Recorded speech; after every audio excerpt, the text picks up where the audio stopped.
เพราะว่าต้องเบิ่งอันนี้น้ำทรงน้ำสร้างนี่แหละพอดีแล้วให้น้องเพิ่นไปเอาไม้เนาะ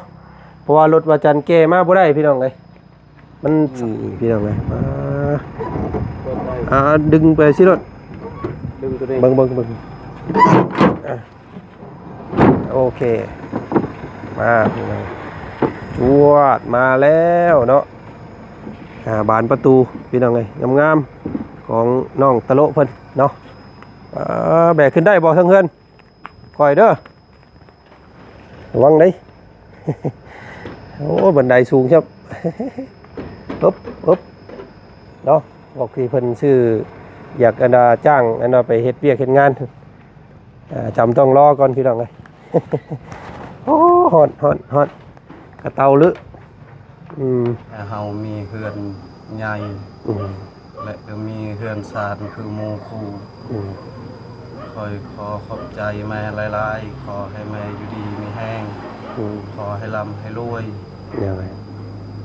สุขภาพของแม่ก็ให้แข็งแรงขึ้นและก็ซื้อขายยั่งก็ให้รวยว่าภัยสาธุ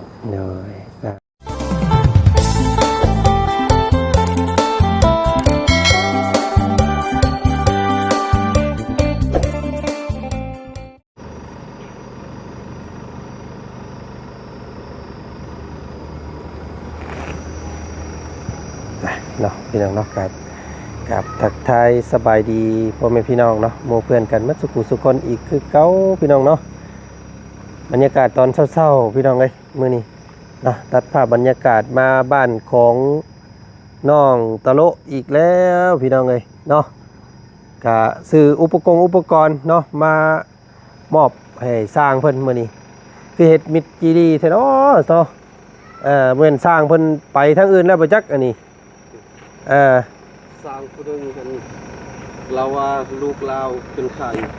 โอ้สร้างเพิ่นลูกเพิ่นเป็นไข่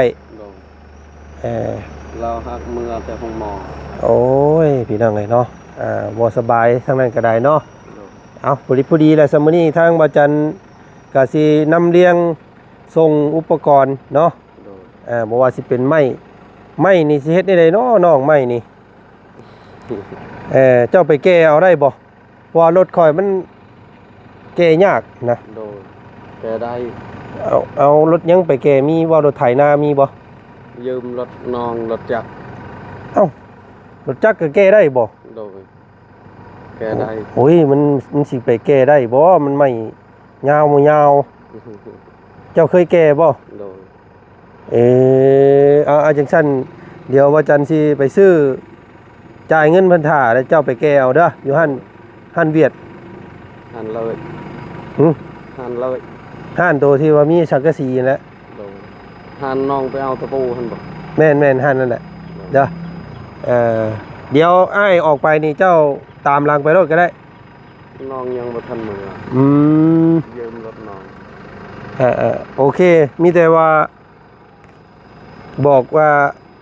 บ่าวจันเนาะบอกว่าค่อยนั่นก็ได้สิไปจ่ายเงินให้เนาะเอาก่อนอื่น สบายดีเนาะโอเคพี่น้องบัดสุขุสุคนลูกเมียไปใช้อยู่เพื่อนพี่น้องเลยเนาะระหว่างนี้กับเจ้ากับนี่แหละทำความสะอาดเก็บไม้เก็บตอกถาเด้อเนาะนี่แหละพี่น้องเลยพวกโอ้อันเศษไม้ที่เพิ่นตัดเพิ่นยังนี่แหละเนาะยังโบราณกลางกิ่งอยู่พี่น้องเลยยังนั่นอยู่เนาะนี่อันนี้ยังเหลือแผ่นนึงเนาะกับโบเป็นว่าแผ่นใช่พี่น้องเลยตัวที่ว่าเป็นแผ่นนี้เหลือแผ่นเดียวแม่นบ่เหลือยังแผ่นเดียวตัวนี้อันเนี้ยส่วนเส้นมันนี่เก็บไว้จักเทื่อเอาไว้เฮ็ดห้องน้ำอีกเด้หักบ่ได้แล้วแหละพี่น้องเลยเนาะมันได้ตัดเลย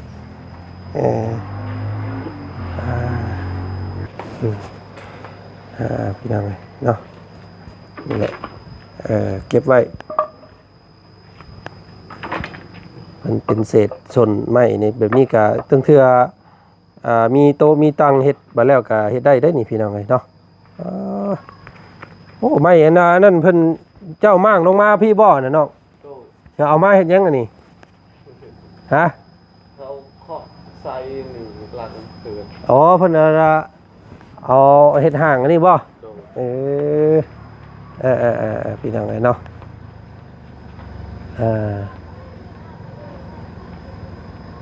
เป็นเคาะเฮ็ดอันว่าอันนี้เนาะอันข้างเฮือนนี้อืมตัวนั้นก็ยังน้องเพิ่นยังบ่ทันได้ขุดเพราะว่ามันยังเหนียวอยู่เนาะให้ช่วงค่ำๆจังหน่อยแดดอ่อนจังขุดมันทางเข้ามานี่แหละยากซ้ำพี่น้องเอ้ยเนาะรถส่งแห่ส่งทรายจากเพิ่นสิเข้ามาได้บ่รถใหญ่แท้ๆเด้ย่านแต่มันคาอันต้นหมากกระทัน เคยโคตับรถ ฮะ ก็นำเจ้าของก่อน โอ้บ่ได้ดอกข่อยว่าเนาะย่านเพิ่นห่วงเด้เออ ถึงว่ารถเข้าบ่ได้ขอตับรถ เดี๋ยวให้รถมาก่อนก็ได้เนาะรถเพิ่นเข้ามาก่อนยังคำว่ารถเพิ่นเข้าบ่ได้เดี๋ยวจังอันนั้นพี่น้องเอ้ยจังว่ากันเพราะว่ามันทางมันแคบแฮงเนาะ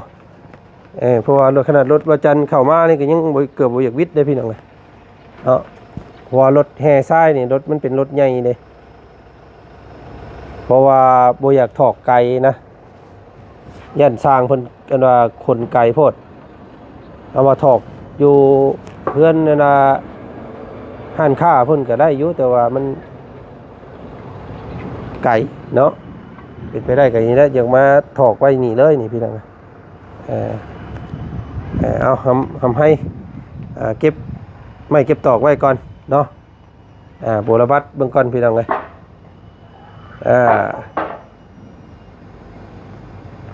เหลือไม่48อยู่อันนึงเม็นบ่เหลืออยู่เส้นเดียวบ่น้อง โดย อ๋อ2 เส้นมันสิพอบ่ซั่นเบิ่งก่อนเด้อ นาวาบ่พอยังสอง ยัง2บ่เบิ่งก่อนเบิ่งว่าจันไล่เบิ่งก่อนนะความจริงนั่นน่ะอยากพอแล้วอันว่าจันสั่งมาน่ะแต่ว่ามันเพิ่นมาบ่เบิดสั่ง4อันน่ะสั่งอันน่ะ6อันน่ะ10สั่งอันน่ะ55ได้สั่ง45แต่ว่ามา43นะมันก็ได้ความจริงมันพอดีแล้วว่าซั่นซะเนาะมื้อน่ะนี่เด้เนาะตัวนี้นำยังอันนี้ก็ไว้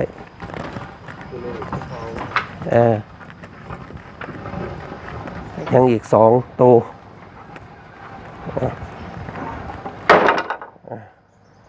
โอเค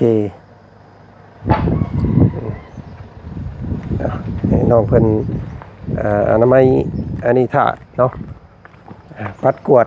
ถาดได้น้องเด้อ โดย เอารถเพราะว่าทั้งเพิ่นเฮ็ดแล้วเบิดล่ะ โดย เนาะบ่มีอันนั้นอีกแล้วพี่น้องเอ้ย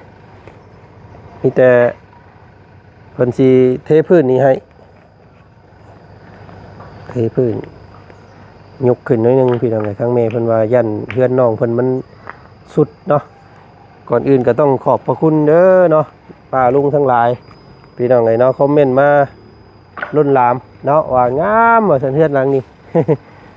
เฮือนตะโลนี่ว่าซั่นพี่น้องเอ้ยงามเนาะบ่มีหม่องติเลยว่าซั่นพี่น้องเอ้ยก็เอาเนาะนี่แหละพี่ก็คือเว้าหั่นแหละเนาะเฮือนซานงามได้ก็ย้อนแม่ใจดีเนาะที่บ่ประสงค์ออกนามแม่เพิ่นก็ใจงดงามมาลีพี่น้องเอ้ยเนาะสดสวยแบบบ่ได้หวังผลหยังเนาะขอแค่เพิ่นมีที่พักขอแค่เพิ่นมีชีวิตที่ดีขึ้นว่าซั่นซะพี่น้องเอ้ยเนาะแม่เพิ่นก็บ่ได้หวังหยังเนาะผลวัตถะฮ้อนจังพี่น้องเอ้ยบรรยากาศเนาะ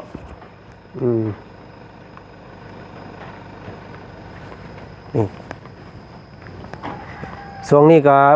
ตลกพอได้ไปเฮ็ดเวียกซ้ำพี่น้องเอ้ยเนาะพักผ่อนอยู่เพื่อนเพราะว่าต้องเบิ่งอันนี้น้ำทรงน้ำสร้างนี่แหละพอดีแล้วให้น้องเพิ่นไปเอาไม้เนาะเพราะว่ารถว่าจันแก้มาบ่ได้พี่น้องเอ้ยมันสั่นรถชัวสั่นโพดไม้48ยาว5เมตรพุเนาะแล้วก็ไม้แป้นก็ยาว5เมตรคือกันเลยบ่ได้แล้วว่าสั่นพี่น้องเอ้ยเนาะต้องให้ตะโลออกไปเอานะว่าสันซะ เออเออ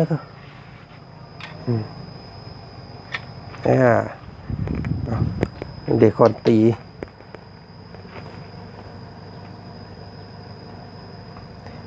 ไม่เป็นเส้นแบบนี้ก็เอาไว้จู้ไพ่นี่คักได้นี่เอาไปไว้มุงเดียวแล้วเนาะตัว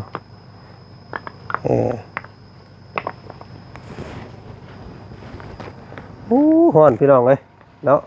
แต่ว่าคืนนี้ฝนตกเมื่อคืนนี่ เอาให้น้องเพิ่นนั้นยุดตัวนั้นก่อนมาเอาตัวนี้บาทนี่มื้อนี้ทางบ่จันเอาสิ่งสวยงามมาเพิ่มเติมพี่น้องเลยเนาะไปเนาะแบกขึ้นเทิงเฮือนรถพี่น้องเลยใบประตูงามๆมื้อนี้เนาะนี่พี่น้องเลยมาดึงไปสิรถดึงตัวนี้เบิ่งโอเคมาพี่น้องจวดมาแล้วเนาะบานประตูพี่น้องเลยงามๆของน้องตะโลเพิ่นเนาะแบกขึ้นได้บ่เทิงเฮือนคอยเด้อระวังได้ โอ้บันไดสูงครับ ปุ๊บเอาไว้ข้างนอกกันไหนนอกเลย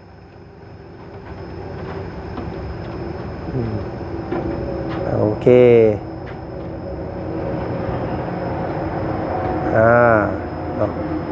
โอ้บางเทื่ออาจจะได้ย่อมสีก้อนช่ำมาจักพี่น้องเลยเนาะ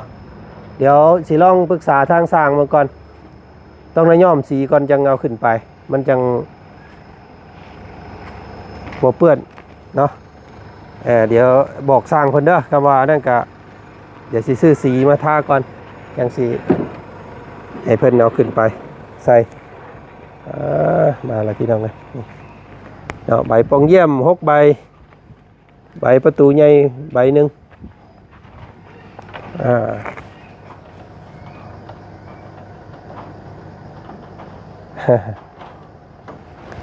ทอ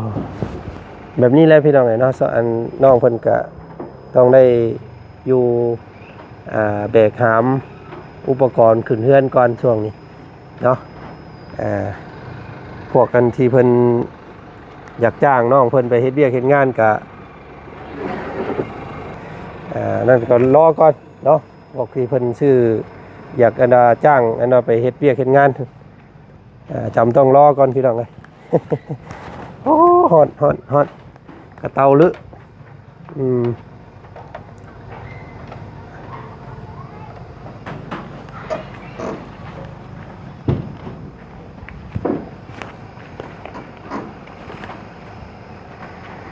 รถแห่รถทรายรถปูนเดี๋ยวตามมาพี่น้องเลยนะให้น้องเพิ่นอนามัยถาดตัวเฮือนก่อนแล้วไม่ต่อหอกตามเก็บให้ละเอียดก่อน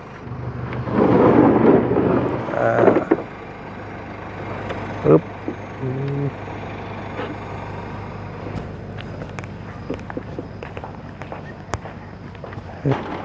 ๊บ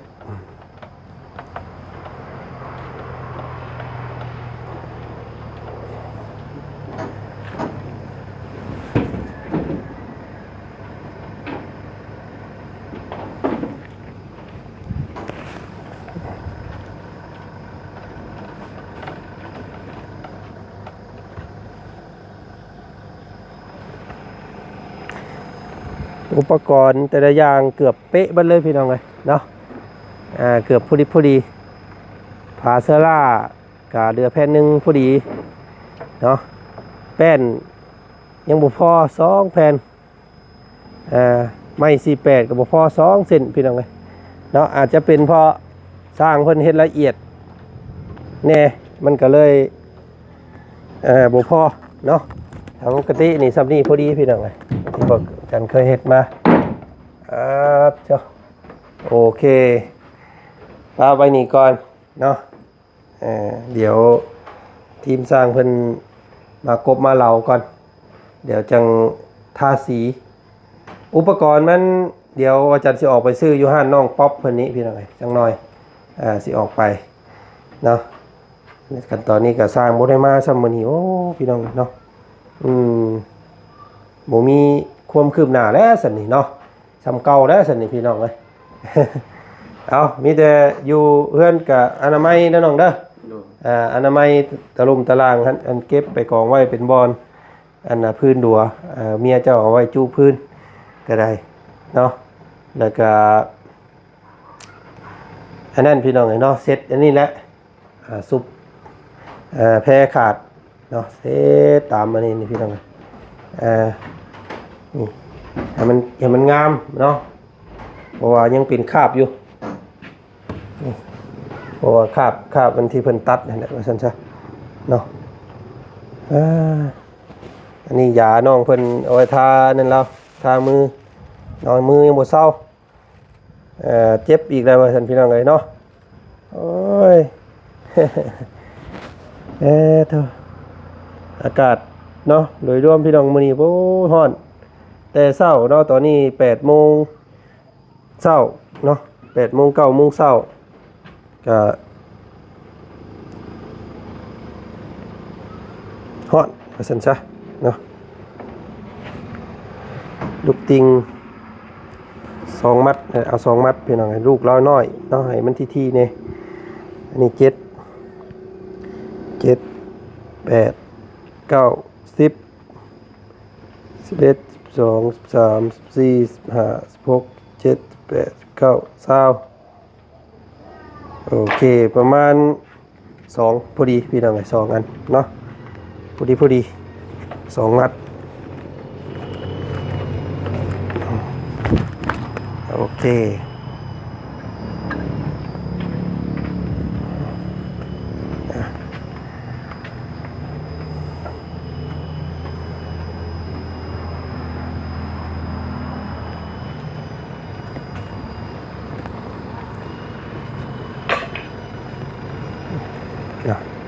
น้องเจ้าไปใช้ซะ ไปตัดงามมงสักเข่า โอ้ไปเสียหญ้ามองกันสิเฮ็ดให้ โดย โอ้นี่ทำไงเก็บไว้ไม่แบบนี้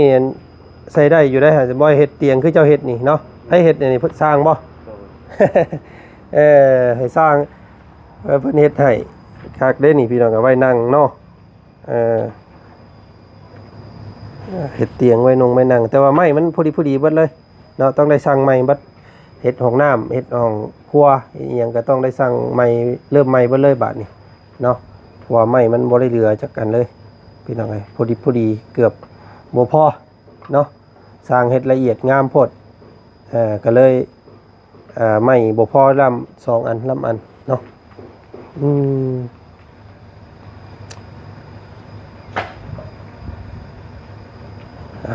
เนาะโอเคสพี่น้องเลยสำหรับคลิปนี้ทางบ่จันก็มามอบบานประตูงามๆมื้อนี้เนาะให้ทางน้องตะโลเพิ่นเนาะมีแต่รอแต่สร้างเพิ่นบัดนี้พี่น้องเลยมาเฮ็ดเนาะมีแต่ให้น้องเพิ่นช่วงสักหน่อยเด้อน้องเด้อ โดย น้องเจ้ามาเดี๋ยวแล่นออกไปเอารถเนาะบอกว่าไม่ที่ซื้อไว้รถเดี๋ยวอ้ายสิจ่ายเงินเพิ่นไว้เนาะเป็นแป้น2แล้วก็ไม้482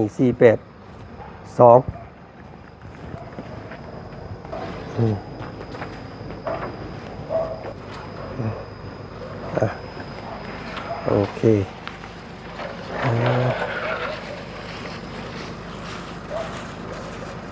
เอาไปกองไว้หมุงนั่นก่อนเนาะไว้ให้เมียเจ้าเอาไว้จูไผ่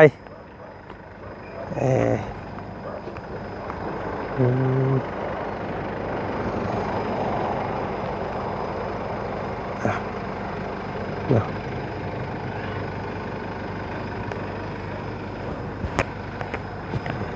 ฮ้อนซ้ำพี่น้องเลยอากาศค่ะปุ๊บติดรถด้วยมันฮ้อนโอเค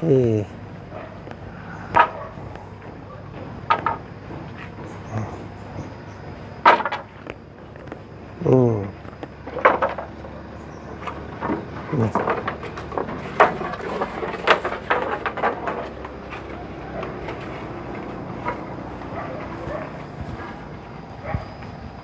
เนียนคลิปพี่น้องเลยนี่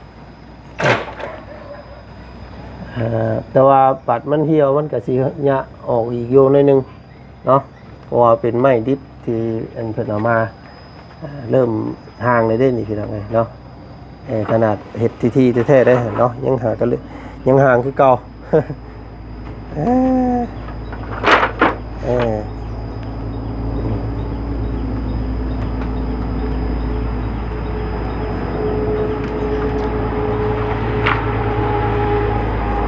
ดินอันนี้ถ้ามันแห้งพอได้จังสิขุดเนาะน้องเนาะมันยังเหนียวอยู่อีกจักหน่อยก่อนก็ได้ขุดให้มันอันนั้นก่อนเพราะว่าฝนตกพี่น้องเนาะมันยังเต็ดสวด แม่นนี่อันนี้ก็จนม้นคือเก่าเนาะเพิ่นขุดมื้อน่ะน้ำไหลลงมาแต่พุ่นพี่น้องเอ้ยมันก็จนเพียงคือเก่าเดี๋ยวให้เพิ่นยกอันนี้ขึ้นเนาะเทออกมาประมาณ50 เซนเนาะวิเลาะนี่เป็นคลองน้ำให้น้องเพิ่นเลยบาดนี้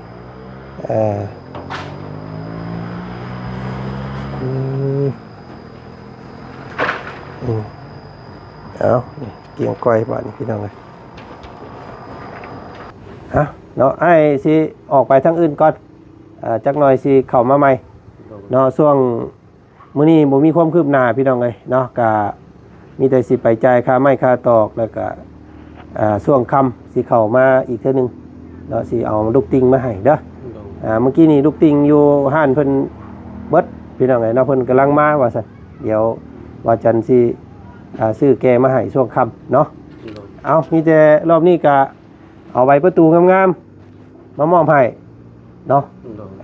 พี่น้องไงเนาะก็โอ้มีแต่แนวงามๆมีแต่แนวดีๆทั้งนั้นเลยมอบให้ทางครอบครัวของเจ้านี่พี่น้องกันเนาะเอาเนาะแม่เพิ่นกำลังนั่งเบิ่งเจ้าอยู่ตอนนี้พี่น้องไงเนาะมือตีนเป็นได้มือนี่เช้าแล้วมันก็ผลึกโพดโพไอ้ดีเนาะมือเราก็ได้พี่น้องไงเนาะมีแต่บัดนี้เอาศพมือเอาเนาะก่อนสิขุดอันนี้ก็เอาซุปมือเอาเด้อมันโอ้หมุนไปเลยมือเจ้านะพี่น้องไงเนาะมือจนด้านมือจนนั่นเบิดกระดันเบิดล่ะเนาะ เห็นคือเห็นแต่มือพอเบาจันดอกแบบนี้แต่ก่อนพี่น้องไงเราเป็นคนที่บุกเบียกบ่ค่อยใส่ซุปตีนซุปมือเนาะป้ามือหนาพี่น้องไงเนาะเดี๋ยวนี้เพิ่นก็ได้ดวงรับไปแล้วก็เนาะอยู่เพิ่นพี่น้องไงเนาะเบิดเจ็บเบิดปวดเบิดไข้เด้อพอเนาะเอามีแต่อยากให้น้องตะโลเนาะขอบมุกขอบใจทางแม่คือเก่าพี่น้องไงเนาะเอิ้นเพิ่นแม่เด้อเอิ้นแม่และพี่น้องไงซ้ำว่าแม่และเนาะที่ว่าเฮ็ดให้จุ๊เจ้ามีมื้อนี้ได้ก็ย้อนแม่เพิ่นเนาะน้องขอบพระคุณเพิ่นแน่เนาะขอบใจแม่หลายที่เฮ็ดให้เฮามีเฮือนใหญ่และก็มีเฮือนสารคือโมคูขอขอบใจแม่หลายๆขอให้แม่อยู่ดีมีแห้งขอให้ร่ำให้รวยสุขภาพของแม่ก็ให้แข็งแรงขึ้นและก็ซื้อขายยั่งก็ให้รวยว่าภัยสาธุเนาะเอาพี่น้องไงเนาะก็ขอบมุกขอบใจขอบพระคุณเนาะทางเมย์หลายๆกับโบได้ฮู้จักหักกันมาก่อนพี่น้องไงเนาะเห็นกันแต่ในโทรศัพท์แต่เพิ่นก็ยังมีจิตใจเนาะเสียสละเงินส่วนตัวพี่น้องไงเนาะโมเมนต์ถึกๆได้นี่ก็ได้พี่น้องไงเนาะไล่บางแล้วกับตกแสนปลายอะไรได้นี่เนาะ เพื่อนหลังนี่โบได้รวมค่าซื้อค่ากินนะพี่น้องไงเนาะเอากะ ขอบพระคุณเนาะเพิ่นในหลายๆขอให้เพิ่นมีแต่ความสุขความเจริญเด้อขอให้แม่จงมีแต่ความสุขในกายสบายในใจเนาะปรารถนาสิ่งใดก็ขอให้สมใจปรารถนาได้แม่เด้อเนาะเจ้ากะอยากตอบบุญแทนคุณเพิ่นบ่ได้ยากคือเก่าหั่นแหละคืออ้ายเว้าหั่นแหละเนาะฮักครอบครัวเบิ่งแยงเนาะรักษาสิ่งของที่เพิ่นเฮ็ดให้เนาะให้งามให้เจริญไปหน้าเนาะค้าขายบ่ให้เกียจค้านพี่น้องเนาะให้รู้ให้มันสำนั้นก็สำต่อบุญแทนคุณเพิ่นแล้วเนาะให้เพิ่นบ่ได้หวังหยังเพิ่นหวังให้เจ้าเป็นครอบเป็นครัวรักษาแป้นเฮือนซ่านที่เพิ่นเฮ็ดให้แล้วก็รู้มันเนาะต่อยอดคำว่าต่อยอดนี่เข้าใจอยู่บ่เนาะ ต่อยอดที่เพิ่นเฮ็ดให้ซ้ำนี่แล้วก็เจ้าสร้างให้มันงามไปหน้าอีกเนาะเพิ่นสร้างให้ซ้ำนี่แล้วก็เฮ็ดให้เฮ็ดไปเองอีกนะเนาะเฮ็ดให้มันงามแล้วก็คือสู่ตัวอย่างว่าเฮือนเป็นเฮ็ดเฮือนให้แล้วเนาะเจ้าก็หาสิ่งหาเงินมาซื้อสิ่งของเข้าเฮือนเนาะอยากได้หยัง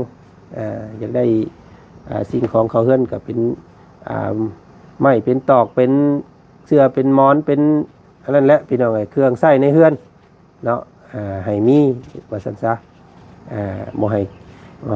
ยังแต่ซ้ำเก่าบ่ให้มันบ่ให้ลดกว่าเก่าเนาะให้เพิ่ม เด้อเพิ่นซอยซ้ำนี้แล้วก็มาเถอะน่ะให้มีสิ่งของที่ตัวเองซื้อมาเพิ่มไปอีกเนาะแบบนั้นเพิ่นเดินต่อยอดพี่น้องเนาะเอาถ้าง่ายไปหากินข้าวก่อนซะเนาะเดี๋ยวสิเข้ามาใหม่เด้อน้องมาได้ไปเอาไม้เด้อโอเคมื้อนี้ไปก่อนเนาะเอาสบายดีเนาะ เอาน้ำไม้ถ่าเนาะโอเคเนาะปัดเสร็จอันเฮือนชานถ่าเด้อเอาพี่น้องเนาะสร้างโมมามื้อนี้ก็เก็บไม้เก็บตอกถ่าพี่น้องเนาะโอเคพี่น้องสำหรับมื้อนี้ทางบ่จันก็ขอตัวก่อนเจอกันใหม่อีกและกันคลิปหน้านี่สบายดีพ่อพี่น้องเนาะบัดสุขุสุคนไปรถกับบ่ได้ล้างพี่น้องเนาะโปรดโพรถอึ๊บไปเจอกันใหม่